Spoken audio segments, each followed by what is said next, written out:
It is the CEO Bench. My name is Okila. Welcome to the next session and season of the CEO Bench, right out of Kampala to the rest of the world. It's a 45 minutes of a bumpy ride with the CEOs, those who are on the top, those who are rising to the top, and those who are coming down from the top. What is it like to be a CEO? What is it like to lead yourself to a certain degree of respect in our society today? Today on the program, my guest is a man who has been around for a long time. The man who speaks and breathes marketing. In fact, it is believed that marketing was injected in him from birth. Ladies and gentlemen, with no further ado, is Mr. William Kalombo. Kalombo is a fellow of Nairobi University and a marketer by profession. He is also the convener of the famous Marketers Night Out in East Africa. He is the great publisher of the marketing publication magazine across Africa, the greatest that we have springing out of East Africa. He's on the program today to share the journey of who is William Kalombo as the CEO of Marketing Africa. Ladies and gentlemen, Mr. Kalombo, welcome to the show. How are you doing? I'm doing fine, just a bit scandalized with all these lights on my face. I'm not used to it. First and foremost, thank you for risking to trust that I can have any value for your listeners. That's my disclaimer. Yeah. So at the end of the day, if they do not harvest anything, I think they should shoot you, not me, because I did not invite myself.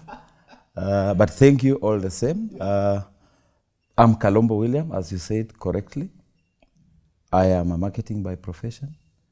I breathe and inspire marketing in everybody that I talk to and I meet. Wow. Now, that said, William, I want to just take you down to, the CEO Bench is all about marketing, leadership, and leadership at self, leadership at change and management of change, and leadership at an individual level of William Kalombo. We want to just dig down and know who is William Kalombo first. As I said, I am a marketing person. I publish Marketing Africa magazine for many years down the line.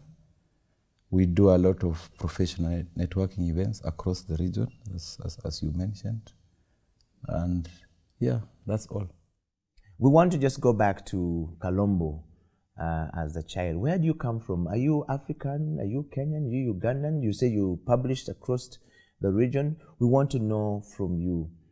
I'm a Kenyan from Kakamega in Western Kenya, former Western Kenya. Now there are counties in Kenya, but domiciled mostly in Nairobi with a regional feel, because I'm Ugandan heavily, I'm Tanzanian heavily in trade, but I am a Kenyan and African in spirit.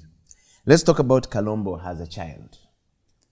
I don't remember. I wasn't able to connect at that time. I think that one my mother can tell you very well. Eh? Yes. So in Africa, when you were growing up, we want to collect the story of how we started our life from a journey of being a child to adulthood. Growing up in Kakamega, what was it like and where did you see yourself when you were growing up? I never saw myself far. After school, of course, every child's interest was to finish high school, go to university, get a job and move on like that. But my journey was interesting. After I chaired the Marketing Students Association of Nairobi University, I got an urge to run my own kiosk. So immediately we finished college. I think I worked for about 1 year. Then I started my own business. We were doing BTL stuff for many corporates across the region again at that time. So I can say I have worked in a formal setup for not more than 12 months since I left university.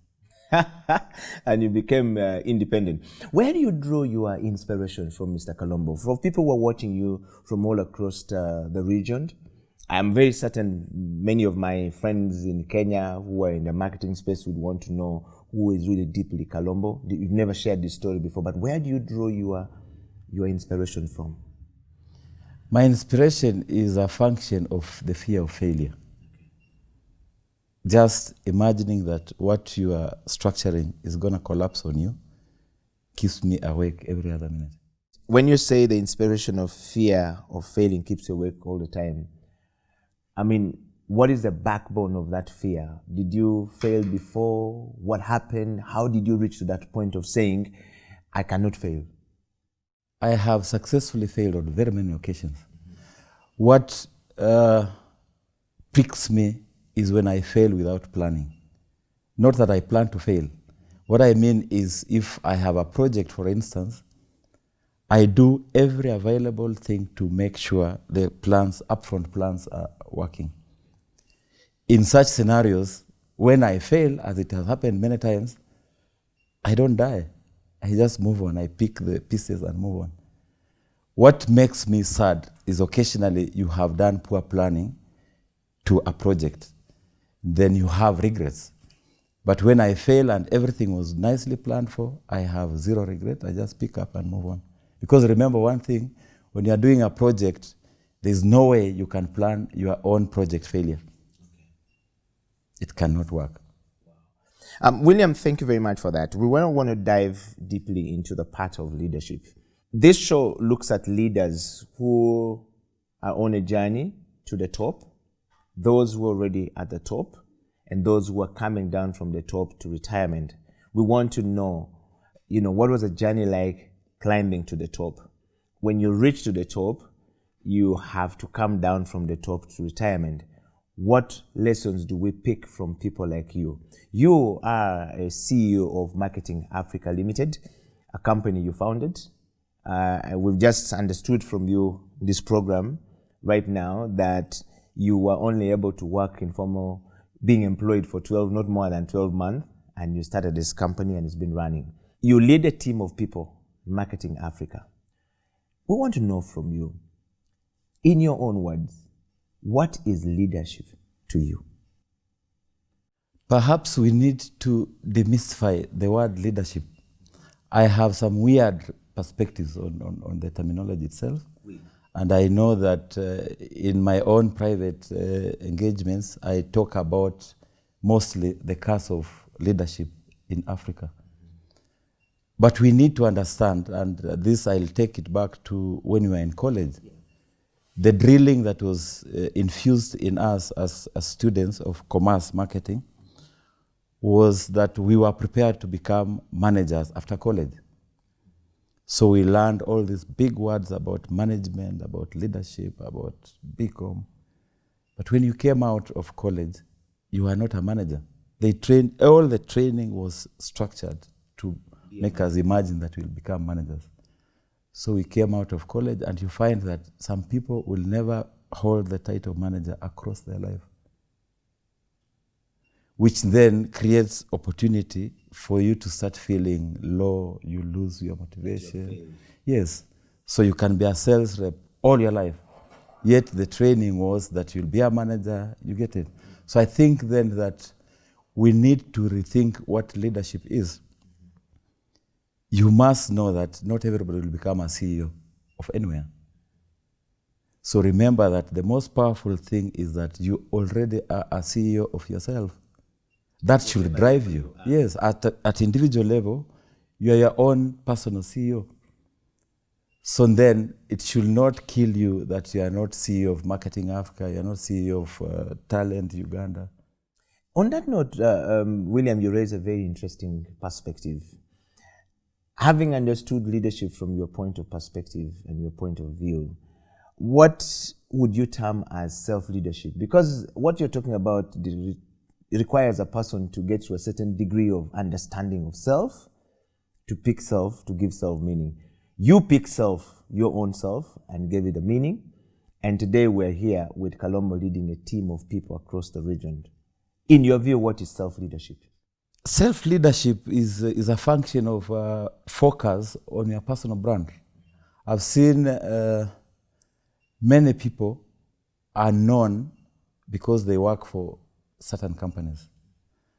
I've seen them attract a lot of interest because of the brand they work for. When that opportunity lapses, they get completely lost in the world. Nobody knows them. So it is very dangerous for you to position yourself as that guy, director in Marketing Africa. And when tomorrow Marketing Africa is not there, you are not known for anything. That's why in every other forum, I keep telling people, the only brand that will not leave you in any stage, that will not drop you across your life, is your personal brand.